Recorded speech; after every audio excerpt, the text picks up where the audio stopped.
सियासत टीवी के programme sprint for spirit में आप सबका वेलकम। मैं हूं आपका दोस्त मोहम्मद मुनीर। दोस्तों, इस बार हैं क्या खास, देखें आप। Yes, one is Deaf World Championship. He has won two gold medals. So we are very happy and we are proud of him. बहुत अच्छा लग रहा है मेरे को कि हम लोगों का जूडो में पहली बार मेडल आया है, वो भी ब्लाइंड जूडो में। और हमारे सर की मेहनत, 12 सालों की मेहनत आज रंग लाई है। पर्सनल बेस्ट सोच रहा था कि मुझे पर्सनल बेस्ट करना है, लेकिन अभी मेरे पास वर्ड्स नहीं है कि मैं अपने आप को कैसे बोलूँ, बताऊँ कि मैं कितना खुश हूँ अंदर से। इनका जुनून, इनकी मेहनत, इनका डिसिप्लिन ने आज स्पोर्ट्स साइंस को चैलेंज किया है। और इन्होंने जो जंप लगाया है वो जंप नहीं था, वो उड़ान थी, और वो देश के लिए गोल्ड मेडल था। सबसे पहले तो मैं ये बताना चाहूँगा कि यहाँ पे सेम इंफ्रास्ट्रक्चर पे, यानी कि सेम ट्रैक पर, सेम रेलवे स्टेशन पर, सेम फैसिलिटीज़ के साथ हम लोगों ने आरआरटीएस सिस्टम को और मेट्रो सिस्टम को ऑपरेट करने वाले हैं। तो इस तरह से ये पहली बार भारत में होने जा रहा है। दोस्तों, ज़िंदगी में कुछ लोग अपनी खामियों को भी खूबियों में तब्दील कर देते हैं और लोगों को अपना गिरविदा बना लेते हैं। आज के एपिसोड में हम कुछ ऐसा ही पैरा खिलाड़ियों से आपकी मुलाकात करवाएंगे जिनके बारे में जानकर आप हैरान होंगे और खुश होंगे। तो आइए देखते हैं, समझते हैं, सोचते हैं और कुछ नया करने की कोशिश भी करते हैं।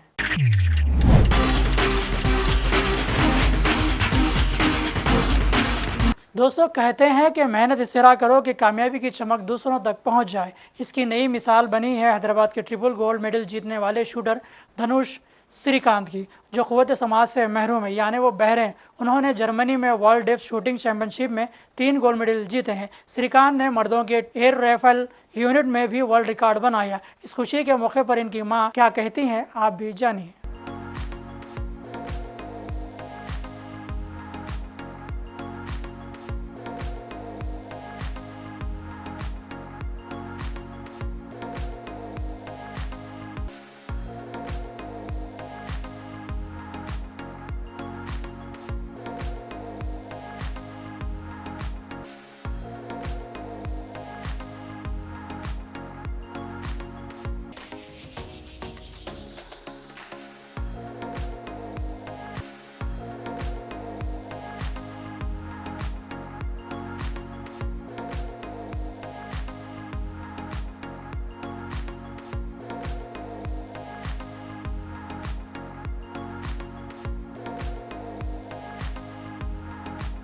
Yes, one is Deaf World Championship.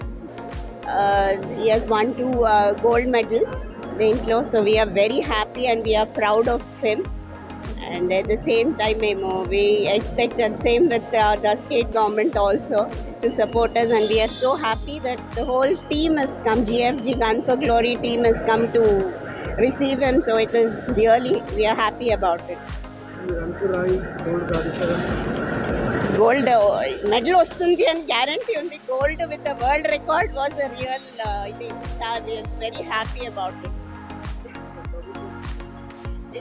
మాకు ఇప్పటి వరకు మాకు యాక్చువల్లీ we didn't get ఆయన నార్మల్ అండ్ డెఫ్ రెండు ఆడతాడు and he has won many medals. So at least this government మేము ఎక్స్పెక్ట్ చేస్తున్నాం, government will support him.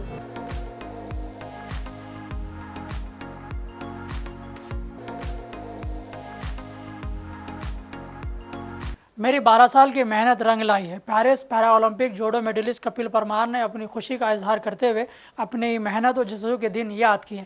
Paris में हिंदुस्तान के पहला पैरा जोडो खिलाड़ी कपिल परमार ने जोडो में हिंदुस्तान के लिए पैरा ओलंपिक सिल्वर मेडल हासिल किया।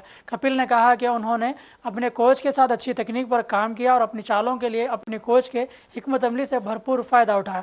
याद रहे कि कपिल को दिखाई नहीं देता, वो सिर्फ सुन सकते हैं। इसके बावजूद पहला मौका है कि जब इन्होंने नाबीना जोडो में मेडल हासिल किया। परमार बुनियादी तौर पर आवाज़ की तकनीक पर काम करते हैं। कोच इनकी आवाज़ के ज़रिए गाइड करता है। आप भी जानिए कपिल की पहल और सिल्वर मेडल। बहुत अच्छा लग रहा है मेरे को कि हम लोगों का जूडो में पहली बार मेडल आया है, वो भी ब्लाइंड जूडो में। और हमारे सर की मेहनत, 12 सालों की मेहनत आज रंग लाई है। और मैं उनका बेस्ट स्टूडेंट रहा हूँ। और बाकी बोलते तो नहीं है वो, बाकी मैं बोलता हूँ सर का बेस्ट स्टूडेंट हूँ मैं, क्योंकि थोड़ा मस्तीखोर भी हूँ और बाकी सर से बहुत सीखने को मिलता है। बहुत सारे जूडो में जब आए तो डिसिप्लिन और ब्लाइंड जूडो बहुत टफ सा होता है, हम लोगों में ज़्यादा वो नहीं हो पाती। बाकी हम लोग मेहनत बहुत करते हैं। बाकी जो भी हम साउंड सिस्टम पे काम करते हैं, जैसे हमारे सर पीछे से कमांड देते हैं उसी पे हम काम करते हैं कि हाँ तुम्हें ये मारना है, तुम्हें ये टेक्निक लगानी है। तो इस बार मैं सेमीफाइनल हारा हूँ तो किसी वजह से हारा हूँ क्योंकि पब्लिक का शोर बहुत था, क्राउड बहुत था स्टेडियम में, चेयर करने वाले बहुत थे, तो मुझे सर की आवाज़ सुनाई नहीं दी। तो मैं अपनी गलती से सेमीफाइनल हार गया हूँ। तो फिर मुझे ब्रॉन्ज का चांस मिला तो मैंने ब्राज़ील को 30 सेकंड में ब्राज़ील को मारा और एक ब्रॉन्ज मेडल जीता। तो मुझे बहुत सेमीफाइनल अच्छा। हारने के बाद वो फोकस कैसे बनाया आपने कि फोकस नहीं खोना है मुझे, अपना फोकस बनाया हाँ, है? फोकस तो सर ने ही बनाया था कि अब बस फोकस बना लो, नहीं तो यही है जो कुछ, खाली हाथ चलना नहीं है अपने को, नहीं तो देखना है। क्योंकि मैं वर्ल्ड का नंबर 1 खिलाड़ी 1 साल से हूँ, अपनी रैंकिंग पे चल रहा हूँ वर्ल्ड नंबर 1 से। तो सब ने गोल्ड की उम्मीद लगाई थी, तो मैं सबसे सॉरी बोलना चाहूँगा, माफ़ी मांगना चाहूँगा क्योंकि मेरा दिन नहीं था, तो थोड़ी सी मैं लापरवाही कर गया। और भीड़ का बहुत फ़र्क पड़ता है, क्राउड बहुत था इसीलिए, तो सॉरी। बाकी थोड़ी खुशी भी है, ब्रॉन्ज आया है, खाली हाथ हम नहीं जा रहे हैं। पहली बार ब्लाइंड जूडो आया था तो ये भी बहुत अच्छी बात है। क्योंकि आपने इतिहास रच दिया, इतना अच्छा परफॉर्मेंस किया, अब जब आप पोडियम पे चढ़े और फ्लैग ऊपर गया तो आपके लिए कितना प्राउड फील हुआ? मेरे को बहुत अच्छा भी लगा और थोड़ा नर्वस भी था। जो मेडल मुझे चाहिए था वो मुझे मिला नहीं, पर नेक्स्ट टाइम 2028 के ओलंपिक में जो यूएस में हो रहा है उसमें ट्राई करेंगे और अपना पूरा 100% देंगे, गोल्ड आएगा। और इस जीत का क्रेडिट श्रेय आप किसको देना चाहेंगे? मैं अपने कोच को देना चाहूँगा क्योंकि 5 तारीख को मेरी फ़ाइट थी और टीचर डे भी था, तो मेरे कोच के लिए ये मेरा बहुत बड़ा गिफ्ट है, उनका लाइफ का पहला इतना बड़ा गिफ्ट है जो कि कोई बच्चा जिन्होंने बच्चे को तैयार किया और वो ओलंपिक मेडल उन्हें दे रहा टीचर डे के दिन, इससे बड़ी कोई बात नहीं। मेडल के बाद देश को कोई संदेश, खास मैसेज? यही है ब्लाइंड बच्चों के लिए कि आप भी बहुत कुछ कर सकते हैं, तो आप भी घर से निकलें, कुछ करें, प्रैक्टिस करें, अपना 100% दें। स्पोर्ट्स, ब्लाइंड स्पोर्ट्स बहुत है और जूडो भी बढ़ेगा धीरे धीरे। ये मेडल आया है तो बहुत से बच्चे हम लोगों से जुड़ने की कोशिश करेंगे, तो ज़्यादा से ज़्यादा आप लोग हमसे जुड़ें। इस बार पछतावा नहीं चाहता था मैं। पेरिस पैरा ओलंपिक में मर्दों की ऊंची छलांग में तलाई तमगा जीतने वाले इस तारीखी जीत के बाद para Olympic gold medallist Praveen Kumar ने अपने जज्बात का इजहार किया। कुमार ने कहा कि वो इस बार तलाई तमगा जीतने के लिए पुरअज़म थे और उन्होंने एक नया एशियाई रिकॉर्ड भी कायम किया। वो कहते हैं कि हमें आगे बढ़ते हुए आगे अफसोस नहीं करना चाहिए, बल्कि अपनी खामियों से कुछ सीखना भी चाहिए। पहले मैंने सोचा नहीं था कि ये पल भी आएगा। मैं बस अपना पर्सनल बेस्ट सोच रहा था कि मुझे पर्सनल बेस्ट करना है, लेकिन अभी मेरे पास वर्ड्स नहीं है कि मैं अपने आप को कैसे बताऊं कि मैं कितना खुश हूँ अंदर से। जब 2.08 फर्स्ट अटैम्प्ट में लगा तो कॉन्फिडेंस आया कि हाँ अब शायद मेरा गोल्ड लग जाएगा। उसके बाद 210 पर अटैम्प्ट लिया।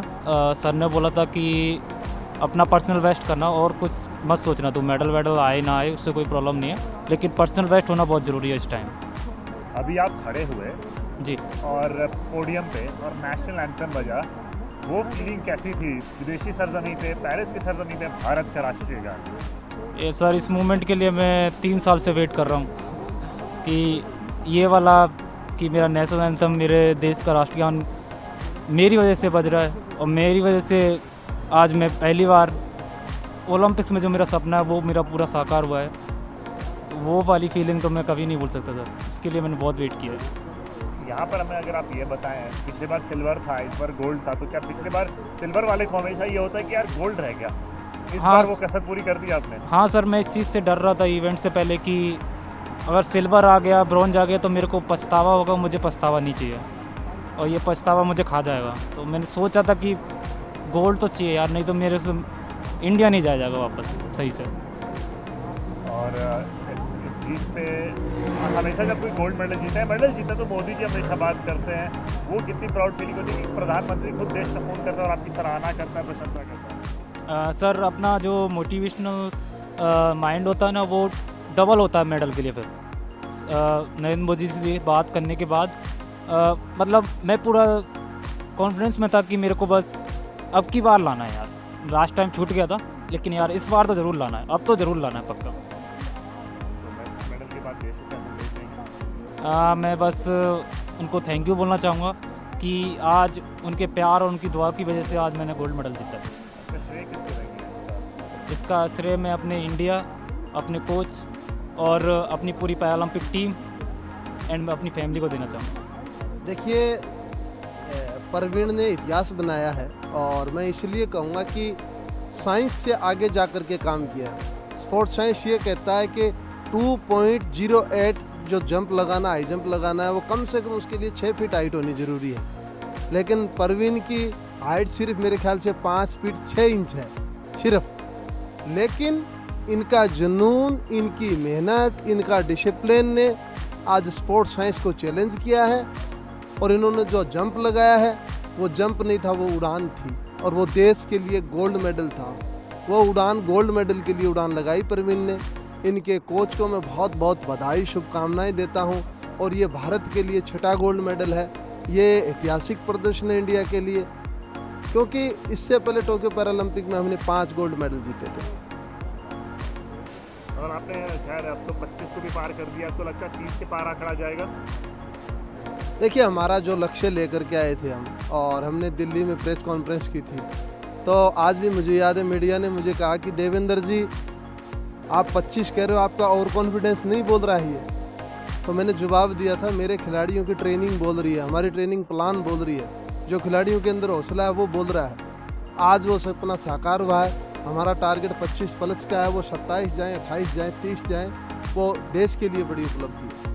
दोस्तों, गाज़ियाबाद उत्तर प्रदेश में मुसाफिरों के लिए एक ख़ास मेट्रो ट्रेन मुतारिफ़ करवाई गई है, जो वक्त की बचत के साथ कई सहूलतों से भी आरास्ता है। मेट्रो का मकसद रिहायशियों के लिए एक महफूज, तेज़ रफ्तार और जदीद नक़्ल व हरकत का हल फराहम करना। आइए देखते हैं और इसके बारे में जानते हैं।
सबसे पहले तो मैं ये बताना चाहूँगा कि यहाँ पे सेम इंफ्रास्ट्रक्चर पे, यानी कि सेम ट्रैक पर, सेम रेलवे स्टेशन पर, सेम फैसिलिटीज़ के साथ हम लोगों ने RRTS सिस्टम को और मेट्रो सिस्टम को ऑपरेट करने वाले हैं। तो इस तरह से ये पहली बार भारत में होने जा रहा है मेट्रो सिस्टम में, जहाँ पे कि इंटीग्रेशन एक किया गया है, मल्टी मोडल इंटीग्रेशन किया गया है, जिससे पब्लिक को बहुत फ़ायदा होगा। सर्वप्रथम तो यही एक बहुत बड़ा डिफरेंस और एक मेरठ वासियों के लिए और इस पूरे रीजन के लिए एक बहुत बड़ा एक तोहफा हो जाता है सरकार की ओर से, जो कि पब्लिक के लिए बहुत बेनिफिशियल रहेगा। उसके साथ साथ जो भी है, इसमें 3 कार की ये ट्रेन है, जो कि 120 किलोमीटर प्रति घंटा की इसकी ऑपरेटिंग स्पीड रहने वाली है और 23 किलोमीटर का जो सफ़र है पूरा मेरठ का एंड टू एंड, इसमें 13 स्टेशन हैं, जो कि आधे घंटे में हम लोग पूरा कर पाएंगे। और हर 2 किलोमीटर में तकरीबन एक स्टेशन यहाँ पे दिया गया है। और इन 13 स्टेशंस में 4 स्टेशंस पे हम लोगों ने जो RRTS सिस्टम से इंटीग्रेशन किया है, जिसके कारण से पब्लिक ट्रांजिट कर सकती है मेट्रो से RRTS से मेट्रो एंड वाइस वर्सा। उसके साथ साथ जो हमारे बस स्टैंड है, उनसे भी हम लोगों ने इंटीग्रेट करने की कोशिश करी है। जो मेट्रो सिस्टम से उनसे इंटीग्रेट, DMRC का जो मेट्रो सिस्टम जहाँ तक आ रहा है, उससे इंटीग्रेट करने की कोशिश करी है, जिससे कि सीमलेस एक ट्रेवल हो।